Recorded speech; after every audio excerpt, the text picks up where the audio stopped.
Olá, seja bem-vindo a mais um módulo, a mais uma aula desse nosso curso, o curso de Inteligência Emocional. Nesse módulo a gente vai falar um pouco sobre consciência social, que é olhar um pouco mais sobre o outro e começar a entender, a ter uma compreensão melhor sobre as emoções do outro e sobre os comportamentos, sobre o ambiente que está ali ao redor e como é que ele pode influenciar nesse contexto social, certo? Nessa aula em específico a gente vai falar sobre empatia. É um tema que vem ganhando muita relevância hoje em dia e que é uma competência humana extremamente necessária se você quer se relacionar bem com uma outra pessoa.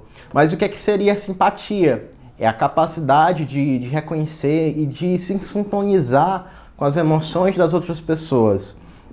É importante entender que simpatia é diferente de empatia. Então, muitas vezes você tem um amigo, você tem um colega que está ali sentado, talvez passando por um momento difícil, e você vem tipo, se alegra, vamos fazer isso, vamos fazer aquilo, não fica assim.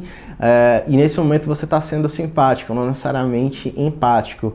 E a empatia ela vem com essa forma de se conectar. Então, se você tem uma pessoa ali do teu lado que não está bem, você vai descer um pouquinho a sua energia e se conectar talvez um pouco ali com a emoção do outro para ter esse momento de empatia, para ter esse momento de escuta, que é um dos principais elementos que a empatia traz para o nosso dia a dia.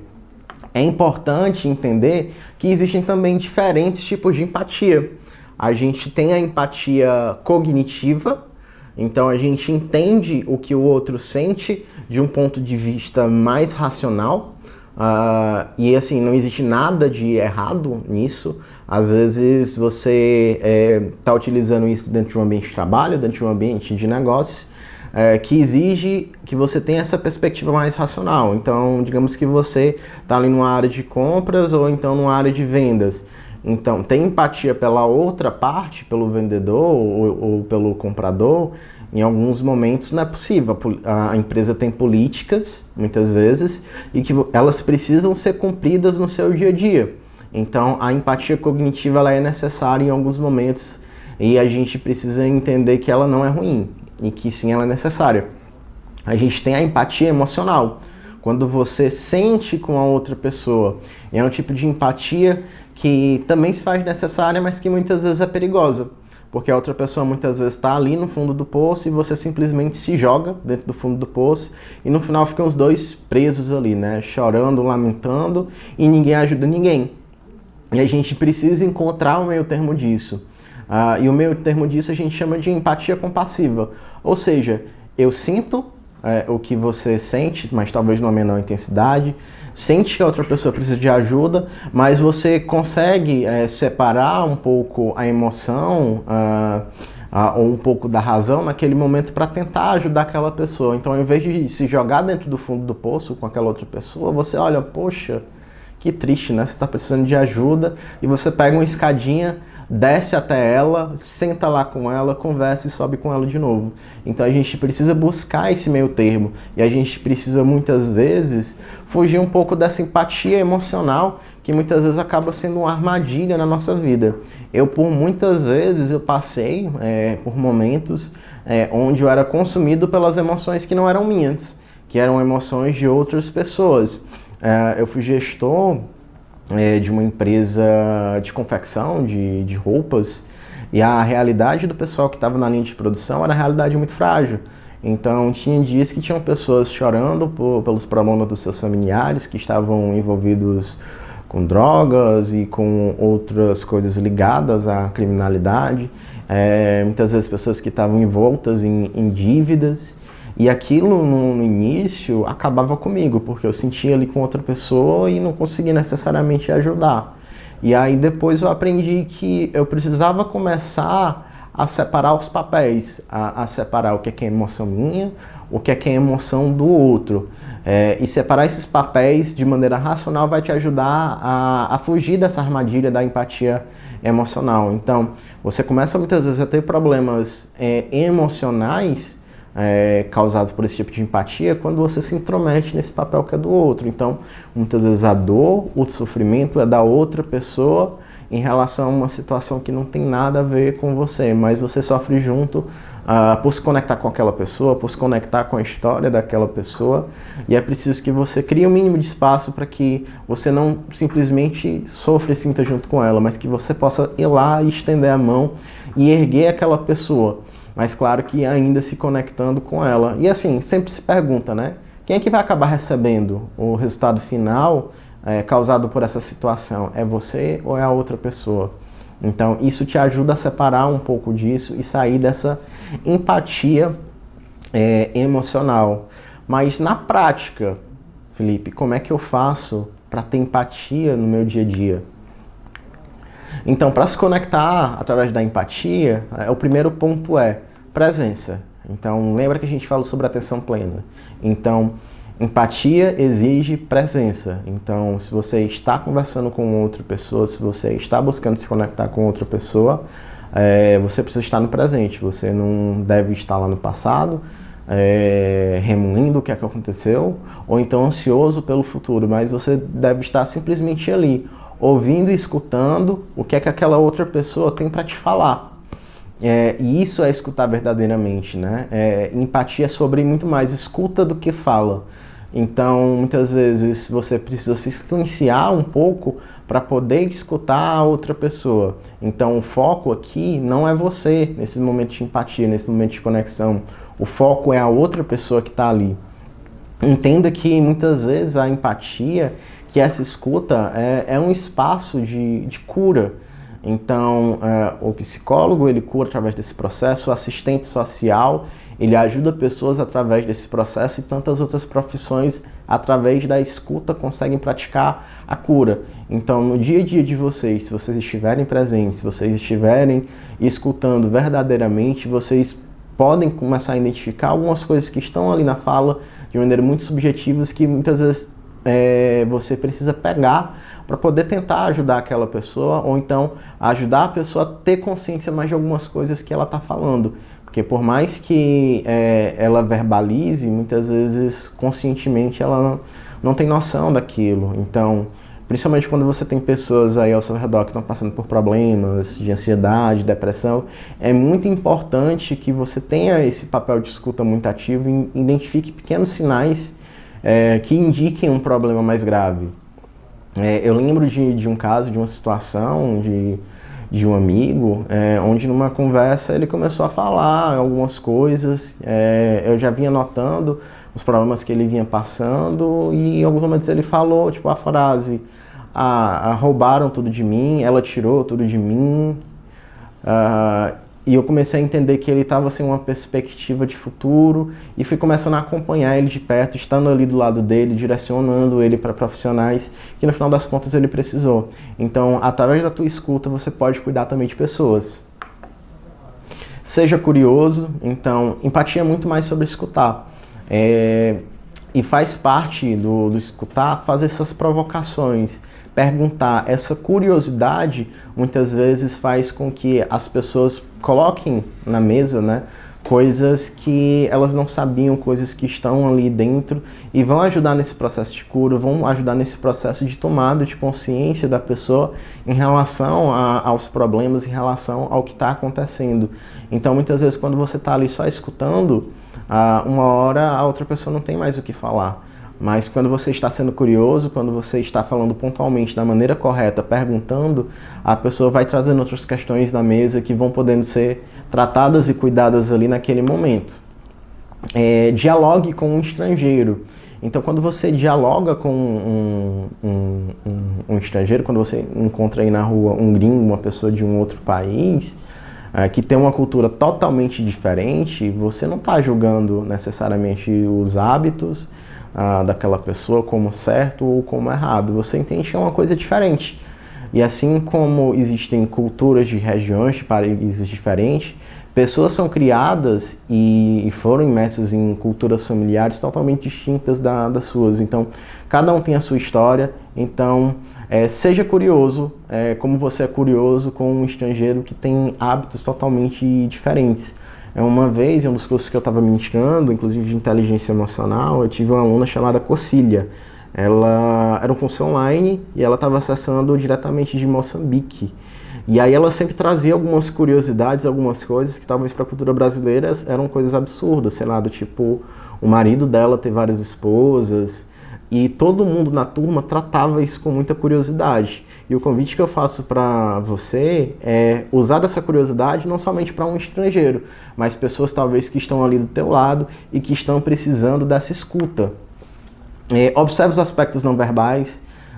Então, às vezes a pessoa ela pode estar te falando alguma coisa, mas o corpo ela pode estar te mostrando alguma outra coisa. A gente vai falar um pouco sobre análise de microexpressões nas próximas aulas, mas observar isso te dá importantes sinais sobre o que fazer, o que falar, o que perguntar dentro desses momentos. E se for para julgar, seja um juiz de verdade. Então, tira o peso do teu julgamento quando você estiver escutando uma determinada pessoa. Tenta tratar isso não como certo, como errado, entendendo que essa pessoa tem uma cultura diferente, que talvez ela seja uma estrangeira dentro do teu país, dentro da tua vida. E no final das contas, se você não conseguir silenciar esse teu julgamento, que você seja um juiz de verdade. E o que é que um juiz faz? Ele escuta todas as partes, ele escuta a acusação, ele escuta a defesa, ele reúne provas, ele reúne evidências e faz uma análise imparcial da situação. Então, se você for fazer esse papel, que você faça isso realmente de verdade, tentando entender essa situação como um todo, sendo curioso, perguntando, até que o caso ele seja elucidado. Além de aprender a como se conectar através da empatia, a gente precisa entender o que é abominável, o que é que impede, o que é que atrapalha esse momento de empatia. Então, é por isso que a gente precisa falar dos abomináveis vilões da empatia. Então, existe uma série de seres que a gente encontra aí no nosso folclore social, no nosso folclore brasileiro, que tem posturas, tem comportamentos que são anti-empatia. E eu queria mostrar para vocês alguns. A gente tem um abominável clone, então esse ser abominável é fácil de ser reconhecido, pois ele sempre inicia as frases: se eu fosse você. Só que se eu fosse você, eu teria a mesma história, eu teria a mesma vida, eu teria tido o mesmo pai, a mesma mãe, a mesma família, teria recebido o mesmo tratamento. Então, ninguém é igual a ninguém, cada pessoa tem a sua história de vida, e fazer esse tipo de comparação do se eu fosse você não é válido, porque existe todo um contexto diferente de história que cada um vivenciou. Então, cuidado, não seja um abominável clone.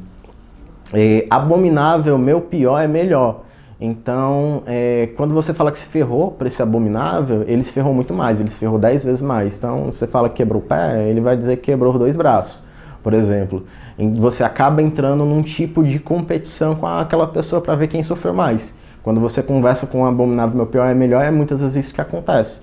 Então, cuidado com esses abomináveis na vida de vocês, no dia a dia de vocês, porque não vai adiantar você muitas vezes se abrir para esse tipo de pessoa, porque você vai entrar ali numa competição e no final quem sofreu mais ou menos ali vai sair perdendo de qualquer forma, e também não seja essa pessoa, né? Se policie para não ser esse tipo de pessoa. Abominável poliana. A abominável poliana tem uma postura muito positiva em relação à vida. Então, por mais que alguma coisa tenha dado muito ruim, ela vai avaliar o lado bom, né? Então, sei lá, choveu no dia do passeio. Que ótimo, assim podemos ficar em casa e colocar a nossa conversa em dia. Então, ela vai buscar sempre o lado positivo da história. Tá, mas aquela outra coisa, aquele outro lado que precisa ser tratado, aquele outro lado que está doendo, e que está doendo muitas vezes em você, ele não pode ser ignorado. Se está doendo, tem algum motivo. Então, cuidado com a poliana, e não seja uma poliana. A gente tem também um abominável e eu. Então, às vezes ele é confundido com meu pior é melhor. Do ponto de vista um pouco oposto. Então, o abominável e eu, ele surge geralmente nos momentos positivos. Então, se você comprou um carro, o abominável e eu que comprei um carro, que lança míssil, que faz um monte de coisa, uma casa, um apartamento. Então esse cara, esse abominável, ele sempre vai estar numa situação melhor, numa situação por cima. E aí quando você encontra uma pessoa com esse tipo de postura, ela não está preocupada em te escutar. Ou então se você é essa pessoa, você não está sendo uma pessoa preocupada em escutar o outro, você está sendo preocupado em competir e mostrar que é melhor que aquela outra pessoa. Então, silencia um pouco essa vaidade e para escutar realmente a outra pessoa. Abominável homem BGE. Então, o homem BGE ele é dotado assim, de um monte de estatísticas. E se você fala que está triste por algum motivo, ele vai procurar ali uma estatística que para dizer que, olha, o teu sofrimento é mínimo porque tem X% de pessoas no mundo que passam por isso também. E aí, novamente, a tua dor é silenciada ou então a dor do outro é silenciada quando você é essa pessoa. Então, pessoas que são muito racionais têm uma tendência a ser um abominável homem IBGE. E a gente tem também aqui uma outra abominável super conhecida, né? Que é a abominável incriminadora. Que sempre tem aquela fase, né? Ah, eu te disse, eu te falei, bem que eu te avisei. Então, são pessoas que tipo assim, em algum momento te deram algum conselho, você foi lá, teve alguma atitude, algum tipo de comportamento porque achou que era correto, e aí foi uma escolha sua. E no final das contas a pessoa vai lá e diz, bem feito, eu te falei, eu te avisei. Então, essa incriminação não resolve nada. E quando você tem esse tipo de postura, é uma postura de julgamento, não uma postura de abertura à escuta. Então, se policiem para não ser uma pessoa incriminadora. Abominável homem muito empático. Então, nos últimos anos, a empatia ganhou uma enorme relevância no mundo como um todo. O fator humano ele vem crescido do ponto de vista social, dentro de organizações, dentro de empresas. Então o mundo todo está sendo bombardeado por essas informações mais humanas. Então um homem muito empático, ele já aprendeu muito sobre empatia, ele já aprendeu muito sobre comunicação não violenta, que é uma outra técnica e ferramenta que utiliza muito da empatia, inclusive a gente vai falar sobre ela aqui no nosso curso. E ele tem a mania de tentar, ou então de querer ser muito empático a todo momento. Ele vai estar perguntando, poxa, fala mais sobre isso, queria mais te escutar, queria mais te acolher. Então, ele está tentando forçar uma empatia, talvez no momento que você não quer essa conexão. Às vezes, você, sei lá, está no ambiente de trabalho, o que você quer é produzir. Então, você precisa tomar cuidado também para respeitar o espaço das outras pessoas quando você esse abominável homem muito empático. E eu confesso que algumas vezes eu fui esse abominável homem muito empático. E eu tento me policiar, porque por conhecer, por viver dentro desse mundo de empatia, de CNV, é algo que às vezes foge do controle e que eu preciso me segurar. Então se reconheçam e saibam também que tipo de abominável aqui você tem a tendência de ser. A gente tem também a abominável mulher telepata. Então a telepata, ela muitas vezes não espera nem você terminar de falar. Você começa com uma frase e ela meio que já tenta adivinhar, né? Porque adivinhar não adivinha o que é que você ia falar. Então, geralmente são criaturas que falam muito e quando você começa um assunto, você tem uma linha de raciocínio, ela te joga para outra linha de raciocínio totalmente distinta. Então, uma pessoa telepata, uma abominável mulher telepata, ou um homem telepata, que você pode ser um homem telepata, ele não está te escutando. Então, não sejam essa pessoa. Não seja essa pessoa que não escuta e simplesmente tenta adivinhar o que é que a outra está pensando ou o que é que a outra pessoa quer falar. Abominável leitor de caras e bocas. Então, a telepata tenta adivinhar o que você vai falar. O leitor de gestos, o abominável leitor de caras e bocas, ele vai analisar a tua postura corporal, ele vai analisar a tua microexpressão e vai falar na tua cara que, você tá assim, eu tô vendo que você tá com essa postura, com essa cara. Só que isso também é muito perigoso e muitas vezes muito invasivo, porque a pessoa não tá à vontade muitas vezes para falar sobre determinadas coisas e determinadas questões. Então, forçar a empatia, onde a pessoa que está precisando talvez de ajuda não deu o primeiro passo, é muito ruim, certo? E aqui também é um abominável que eu tenho uma tendência de ser que muitas vezes eu preciso me segurar. A gente vai ter uma aula sobre microexpressões na seguida, que dá material para você ter esse tipo de atitude, mas que é preciso você se policiar em relação a esse tipo de leitura, certo? Abominável homem categorizador, ou seja, esse tipo de homem abominável, ele tem a tendência de colocar pessoas em caixinhas, em colocar pessoas, em agrupar pessoas e achar que todo mundo que está dentro daquele grupo tem o mesmo perfil, tem a mesma experiência, tem o mesmo estilo de vida, tem a mesma personalidade. Então é preciso você também se controlar muito quando você tem conhecimento sobre esses mais variados tipos de categoria. E muitas vezes esse homem categorizador ele pode ser até preconceituoso. Ah, você diz isso porque você tem um lado político A, um lado político B, ou então porque você é homem, ou porque você é mulher. Mas não, cada ser humano é individual, é muito complexo. Essas caixinhas que a gente cria, de certa forma, ajudam bastante, mas de certa forma a gente também não pode reduzir as pessoas a simplesmente um grupo. Então, quando a gente analisa tecnicamente algumas coisas, a gente precisa também ter muito cuidado sobre isso, né? A gente tem diversos testes de estilo comportamental, como DISC, MBTI e por aí vai, que muitas vezes quem conhece tende a colocar as pessoas em uma caixinha. Então, eu também é uma coisa que eu preciso ter cuidado, porque é uma coisa que eu tenho consciência. Então, tenham esse cuidado, né, de não ser essa pessoa que categoriza a pessoa simplesmente por um grupo, pelo lado político, pelo perfil comportamental, pelo sexo ou pelo signo, que tem muita gente que faz isso também. Então é muito perigoso a gente reduzir pessoas a grupos.